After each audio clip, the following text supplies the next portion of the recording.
Good morning class. Welcome my channel Physics by Nitesh sir. So class today our topic is Ohm's law. तो बच्चों Ohm's law क्या होता है? Ohms नाम के एक साइंटिस्ट थे जिन्होंने रिलेशन फाइंड किया इलेक्ट्रिक करंट और पोटेंशियल डिफरेंस में. ठीक है बच्चों. तो if any problem electric current and potential difference and also electric potential, then you go first of all YouTube playlist, there search Physics by Nitesh sir. We are already uploaded video there and watching this and clear your concept, then strongly come back here.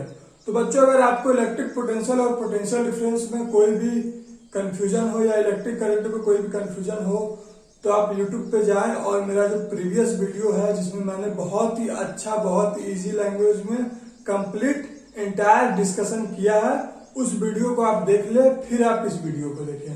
तो बच्चों अपने topic को start करते हैं. तो आपका जो Ohm's law है वो है क्या? At constant temperature. ठीक है, कांस्टेंट टेम्परेचर यानी ऐसा टेम्परेचर जो टेम्परेचर वेरी न करे, एकदम फिक्स टेम्परेचर हो.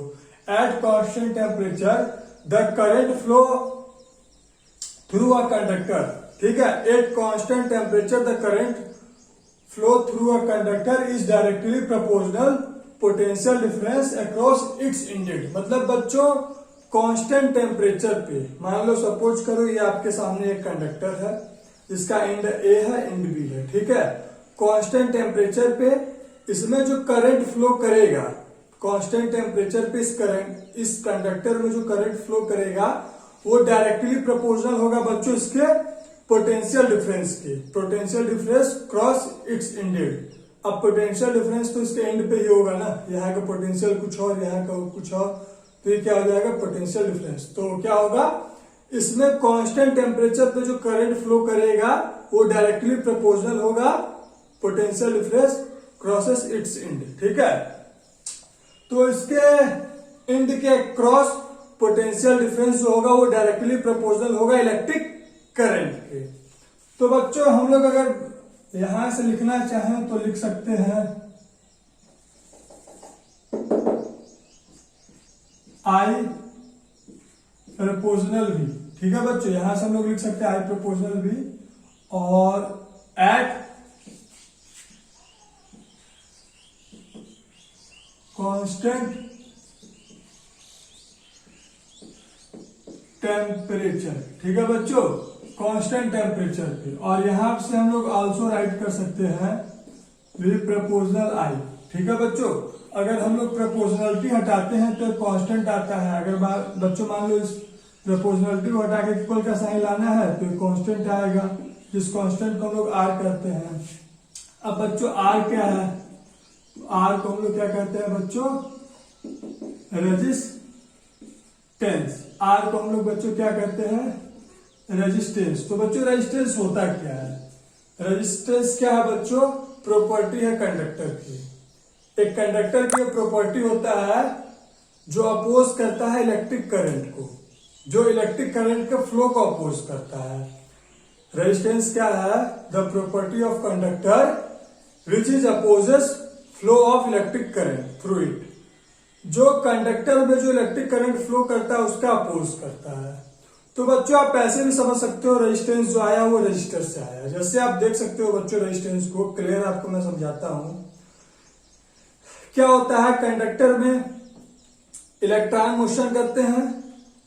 ठीक है, तो आपस में क्या करते हैं? कोलाइड करते हैं. कोलाइड यानी अपोज क्रिएट करते हैं. अब बच्चों ये क्यों इंपॉर्टेंट है? तो बच्चों जैसे आप अपने घर में कोई ओकेजन है, चाहे फेस्टिवल है, कोई मान लो दिवाली है, तो आप लोग छोटी छोटी लाइट लाते हो और अपने पूरे घर को सजाते हो. टिमटिमाता है लाइट, बहुत ही अच्छा लगता है. तो बच्चों क्या होता है? वो लाइट बहुत ही छोटा होता है. ठीक है, और आपका जो करंट सोर्स है, जो आपका घर का करंट है 220 वोल्ट है, तो उतना करंट अगर उस छोटे से लाइट को या लतर को दोगे तो क्या हो जाएगा? शॉर्ट कर जाएगा, बल्ब फ्यूज हो जाएगा. तो बच्चों अब करंट उसको उतना तो नहीं चाहिए, उसको उतना करंट नहीं चाहिए, उसको थोड़ा करंट चाहिए, छोटी लाइट है. तो उसमें बच्चों रेजिस्टेंसेस लगे होते हैं. रेजिस्टेंस, रजिस्टर कह सकते हो, रजिस्टर लगे होते हैं. रजिस्टर से ही रेजिस्टेंस आया है.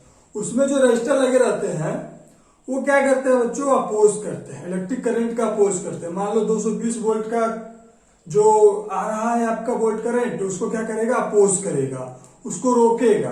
कितना करंट ना डायरेक्टली आए, नहीं तो क्या हो जाएगा, आपका बल्ब फ्यूज हो जाएगा। तो वो रजिस्टर क्या करता है, उसको अपोज करता है, कम करता है। ज्यादा कम करना है तो ज्यादा रजिस्टर आप वहां पे लगाओगे, तो रजिस्टर उसको कम करके उतना करंट प्रोवाइड करवाएगा जितना उस लाइट को चाहिए, प्रॉपर जितना उसको चाहिए। तो बच्चों इसलिए रजिस्टर जो है बहुत ही इंपॉर्टेंट है। आप दिवाली में जब देखोगे एक सस्ती लाइट आती है, चाइनीज लाइट 20 से 25 रुपए की, वो जलाए कि नहीं 2 घंटे बाद फ्यूज होना शुरू, तो उसमें रजिस्टर्स न के बराबर लगे होते हैं तो बहुत मिनिमम। ठीक। और जो आप देख सकते हो जो महंगी लाइट आती है, जो करीब 400-500 वाली आती है, वो आपका 2-3 साल चलता है, क्योंकि उसमें छोटे छोटे रजिस्टर लगे रहते हैं। जितना करंट उसको चाहिए उतना ही करंट उसको प्रोवाइड कराते हैं। तो बच्चे ये मतलब क्वालिटी है रजिस्टर की। ठीक है, इसी को रेजिस्टेंस कहते हैं। अगर हम लोग बात करें तो यहां से लिख सकते हैं, यहां से क्या हो गया मेरे मार्कर को, यहां से लिख सकते हैं V बराबर I और R। ठीक, तो R बराबर क्या हो जाएगा, V अपॉन I। ठीक है बच्चों, तो ये R जो होता है, अगर मैं इसकी SI यूनिट की बात करूं, ओम, इसकी SI यूनिट बच्चों क्या होती है, ओम। और इसको रिप्रेजेंट कैसे करते हैं बच्चों, ओम से करते हैं ऐसे। ठीक है, अगर हम लोग लिखना चाहें कि ओम 1 ओम से बराबर क्या होता है, ये इंपॉर्टेंट एग्जाम में पूछा जाता है, तो आप लिख सकते हो 1 वोल्ट 1 वोल्ट अपॉन 1 एम्पियर किसके इक्वल हो जाता है, 1 ओम्स के इक्वल हो जाता है। 1 ओम्स के इक्वल कितना हो जाता है बच्चों, 1 वोल्ट अपॉन 1 एम्पियर। तो बच्चों ये ओम्स बहुत इंपॉर्टेंट है, एग्जाम में डायरेक्टली पूछते हैं लोग 1 ओम्स क्या होता है। तो बच्चों अगर यहां से आप देखो तो ये जो आपका रिलेशन है V upon I equal to R, यहां से आप लिख सकते हो क्या बच्चों, V upon R equal to I। ठीक है, V upon R equal to I, यानी जो पोटेंशियल डिफरेंस है जिसका अदर नाम वोल्टेज है, वो क्या है, डायरेक्टली प्रोपोर्शनल I के, और जो आपका करंट है वो इनवर्सली प्रोपोर्शनल है R का। ठीक है, अगर इलेक्ट्रिक करंट की स्ट्रेंथ की बात करें तो ये पोटेंशियल डिफरेंस और रेजिस्टेंस 2 फैक्टर है इसके 2 फैक्टर हैं। अगर मैं इलेक्ट्रिक करंट की स्ट्रेंथ की बात करूं तो पोटेंशियल डिफरेंस और इसका रेजिस्टर। जैसे आप देखो बच्चों, अगर आप पोटेंशियल डिफरेंस बढ़ाओगे, 2 गुना करोगे, तो जो आपका इलेक्ट्रिक करंट है वो भी 2 टाइम हो जाएगा। अगर आप पोटेंशियल डिफरेंस 4 टाइम करोगे, क्योंकि डायरेक्टली प्रपोजल है, तो वो भी 4 टाइम हो जाएगा। बट अदर साइड आप अगर करंट को 2 टाइम कर रहे हो तो आपका रेजिस्टेंस क्या हो जाएगा, हाफ हो जाएगा। ठीक है, अगर आप रेजिस्टेंस को 2 टाइम कर रहे हो तो आपका इलेक्ट्रिक करंट क्या हो जाएगा, हाफ हो जाएगा। आप अगर इलेक्ट्रिक करंट को 4 टाइम कर रहे हो तो आपका रेजिस्टेंस क्या हो जाएगा, 4 टाइम कम हो जाएगा। तो बच्चों मतलब ये बढ़ाओगे तो ये घटेगा और ये बढ़ाओगे तो ये घटेगा। ठीक है बच्चों, अगर इलेक्ट्रिक करंट बढ़ाओगे तो रेजिस्टेंस घटेगा और रेजिस्टेंस बढ़ाओगे तो इलेक्ट्रिक करंट घटेगा। तो बच्चों अगर मैं बात करूं V इक्वल टू I, यानी V डायरेक्टली प्रोपोर्शनल है I के, V डायरेक्टली प्रोपोर्शनल है I का। अगर मैं इसके ग्राफ का बात करूं बच्चों, तो आप इसका ग्राफ ऐसे जनरली प्लॉट कर सकते हो। ठीक है, इसका ग्राफ जो है बच्चों आप बहुत ही इजी प्लॉट कर सकते हो। जैसे मान लो कि इधर आपका क्या है, करंट, ठीक, और नीचे आपका क्या है, पोटेंशियल डिफरेंस या वोल्टेज, जो भी इसका नाम हम रखो।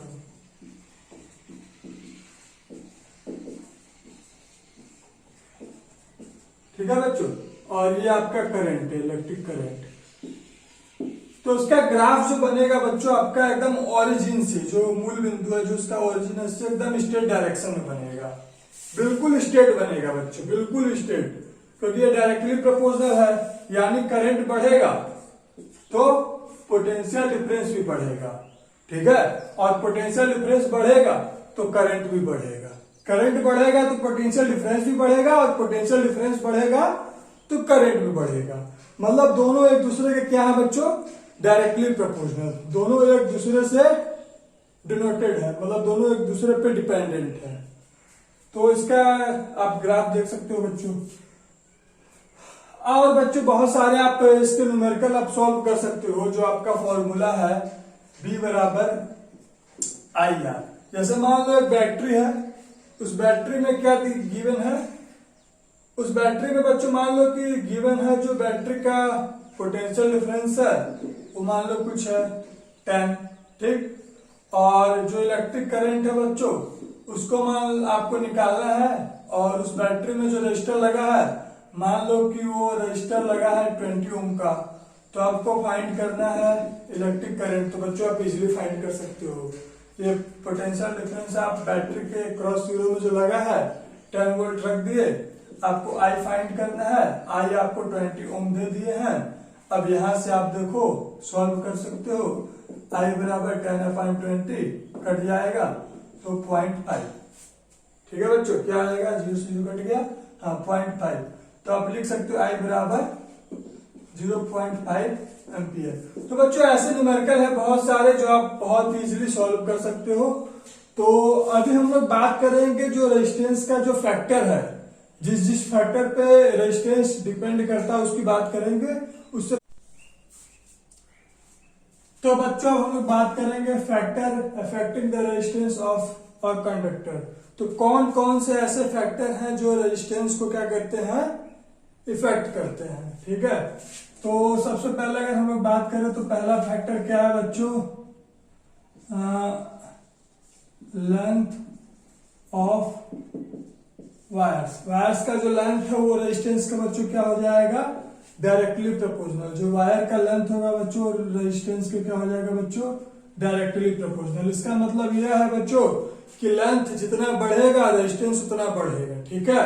लेंथ अगर आप डबल करोगे तो रेजिस्टेंस भी डबल हो जाएगा। लेंथ अगर आप 4 टाइम्स करोगे तो रेजिस्टेंस ऑफ भी 4 टाइम्स हो जाएगा। कहने का सेंस बच्चों यह है कि जितना लॉन्ग वायर रहेगा, जितना लंबा वायर रहेगा उसका रेजिस्टेंस भी उतना लंबा होगा, लार्ज होगा। और बच्चों अगर हम लोग बात करें तो सेकंड फैक्टर बच्चों आपका क्या है, क्रॉस सेक्शन एरिया, ठीक है। कंडक्टर का वायर का cross section area of wire, ठीक है। तो जो बच्चों वायर का क्रॉस सेक्शन एरिया है, वायर्स का क्रॉस सेक्शन एरिया जो है बच्चों वो क्या हो जाएगा, वो रेजिस्टेंस के बच्चों यूनिवर्सली प्रोपोर्शनल होगा।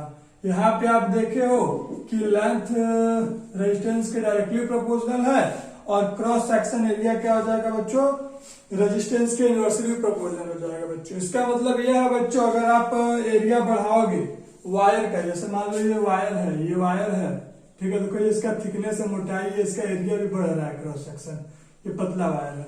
तो वायर आपका जितना पतला रहेगा उसमें रेजिस्टेंस उतना ज्यादा लगेगा, ठीक है बच्चों। सुन लो ध्यान से, जितना पतला वायर, जितना थिन वायर उतना ज्यादा रेजिस्टेंस, और जितना थिक वायर उतना कम रेजिस्टेंस।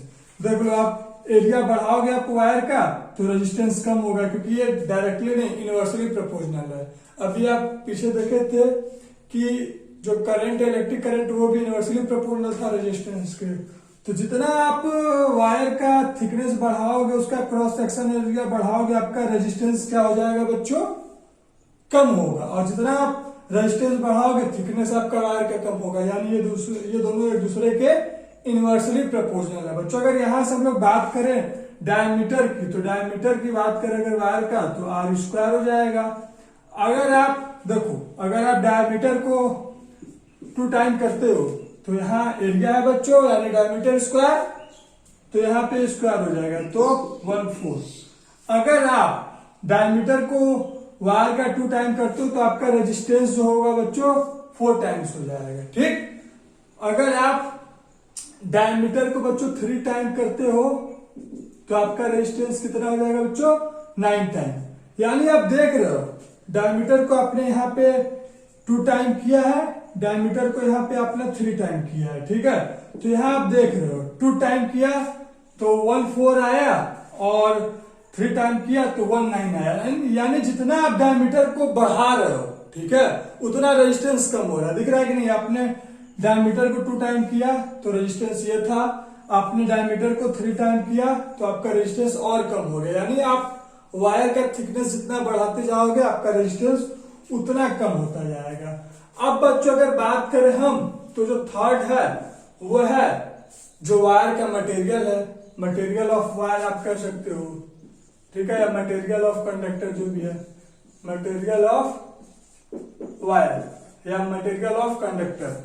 तो बच्चों मटेरियल बहुत ही डिपेंड करता है। मटेरियल बच्चों आप मटेरियल से ऐसे भी समझ सकते हो जो कंडक्टर जो वायर जो भी आप यूज कर रहे हो उसका जो मटेरियल होता है बच्चों, जैसे अभी हम लोग बात किए थे, मेरा जो इंसुलेटर और कंडक्टर का वीडियो था उसमें मैंने आपको ये डीपली बताया था, थोड़ा डिटेल में इसका नॉलेज मैंने आपको दिया था कि सबसे बेस्ट मटेरियल क्या है बच्चों, सिल्वर है। क्यों? क्योंकि मैंने डिस्कस किया था उसका रेजिस्टेंस बहुत ही क्या है, कम है। उसके बाद बच्चों क्या है, सिल्वर बहुत आपका कॉस्टली है, इसलिए हम लोग एल्यूमिनियम यूज करते हैं, कॉपर यूज करते हैं, यानी सिल्वर आपका बेस्ट मटेरियल है, ठीक है। उसके बाद आप देख सकते हो कॉपर है, ठीक है। उसके बाद आपका एल्यूमिनियम है, क्योंकि इसका रेजिस्टेंस क्या होता है, बहुत ही कम होता है, और ऐसे भी आप समझ सकते हो उसमें फ्री इलेक्ट्रॉन्स बहुत होते हैं जो मूव करते हैं, ठीक है। इसके जो इलेक्ट्रॉन्स है वो लूजली बॉन्डेड होते हैं इनके न्यूक्लियर से, इनके एटम के न्यूक्लियर से बच्चों। तो इसमें फ्री इलेक्ट्रॉन होते हैं बहुत ज्यादा, ये मूव करते हैं, इसका रेजिस्टेंस बहुत कम होता है, इसलिए अच्छे मटेरियल्स होते हैं। तो बच्चे जितना अच्छा कंडक्टर, जितना मतलब बच्चों जितना अच्छा कंडक्टर में आप मटेरियल यूज करोगे उतना करंट आपको, जितना हम यहाँ आप दिए अगले टर्मिनल पे, जैसे मान लो बहुत लंबा वायर है, अब जितना करंट यहाँ से दिए वहां उतना करंट उसको मिला। तो वायर का मटेरियल बहुत ही डिपेंडेंट करता है बच्चों। अब आप ऐसा मटेरियल ले लो जिसका रेजिस्टेंस ज्यादा है, तो पता चला यहाँ आप इतना 4 ओम करंट दिए या कुछ दिए तो वहां पे 3 ही पहुंच रहा है, कुछ कम पहुंचेगा। और फिर बच्चों अगर फोर्थ फैक्टर की बात करें तो टेम्परेचर, फोर्थ फैक्टर क्या है, टेम्परेचर, ठीक है, ऑन टेम्परेचर। तो बच्चों ये टेम्परेचर का क्या है कि जैसे जैसे आप टेम्परेचर इंक्रीज करोगे रेजिस्टेंस भी इंक्रीज हो जाएगा। टेम्परेचर अगर आप इंक्रीज करोगे बच्चों, टेम्परेचर अगर आप इंक्रीज करोगे तो आपका रेजिस्टेंस, क्योंकि ये डायरेक्टली प्रोपोर्शनल होता है, तो आपका जो रेजिस्टेंस है वो भी बच्चों क्या करेगा, इंक्रीज करेगा। जितना आप टेम्परेचर इंक्रीज करोगे उतना रेजिस्टेंस आपका इंक्रीज करेगा। इसलिए आप देखते हो गर्मी में वोल्टेज बहुत ही कम मिलता है आपको, ठीक है, इंक्रीज होता है, लार्ज होता जाता है, खिंचता जाता है, लेंथ बढ़ता जाता है वायर का, क्योंकि क्या होता है गर्मी में वायर का लेंथ पिघल के बढ़ता रहता है। अब आपने देखा लेंथ बढ़ेगा तो रेजिस्टेंस कम होगा। तो बच्चों पूरा फिजिक्स कॉन्सेप्चुअल है, डोंट ट्राई टू रेक्टिफिकेशन। तो बच्चों अगर मैं बात करूं, अब मैं इसका 2 इक्वेशन पकड़ू अगर, ठीक है, पहले 2 इक्वेशन से बच्चों अगर मैं बात करूं तो आप देख सकते हो, मान लो ये आपका इक्वेशन फर्स्ट है, ये आपका इक्वेशन सेकंड है। तो इक्वेशन फर्स्ट एंड सेकंड आप क्या लिख सकते हो, आर प्रोपोर्शनल एल बाई ए। अब यहां पे बच्चों जब आप प्रोपोर्शनलिटी मूव करोगे तो मैंने बताया था कि कांस्टेंट आएगा जिसको हम लोग क्या कहते हैं बच्चों, रो। इसको क्या कहते हैं बच्चों, इस कांस्टेंट को हम लोग क्या कहते हैं बच्चों, रो। इसको कैसे लिखते हैं, रो, रो। इसको देखो लिखने का तरीका, ये जो मैं रो लिख रहा हूं इसको लिखने का तरीका है बच्चों रहो। इसको रहो याद करो तो रो आपको याद हो जाएगा। तो अब आप देख सकते हो कि अगर मैं इसकी यूनिट की बात करूं, ये रो आपका क्या है, कांस्टेंट है, इसको रेजिस्टिविटी कहते हैं। रो को आप क्या कहते हो बच्चों, रेजिस्टिविटी कहते हो, या स्पेसिफिक कांस्टेंट कहते हो, या इसको क्या कहते हो बच्चों, स्पेसिफिक कांस्टेंट आपका है, ठीक है, या स्पेसिफिक रेजिस्टेंस इसको कह दो, ठीक है।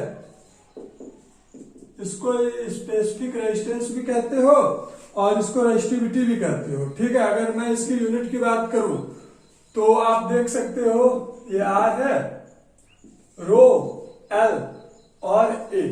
अगर बच्चे मैं इसकी यूनिट की बात करूं तो आप इसको ऑल्सो राइट कैसे कर सकते हो, rho equal to R into A upon L.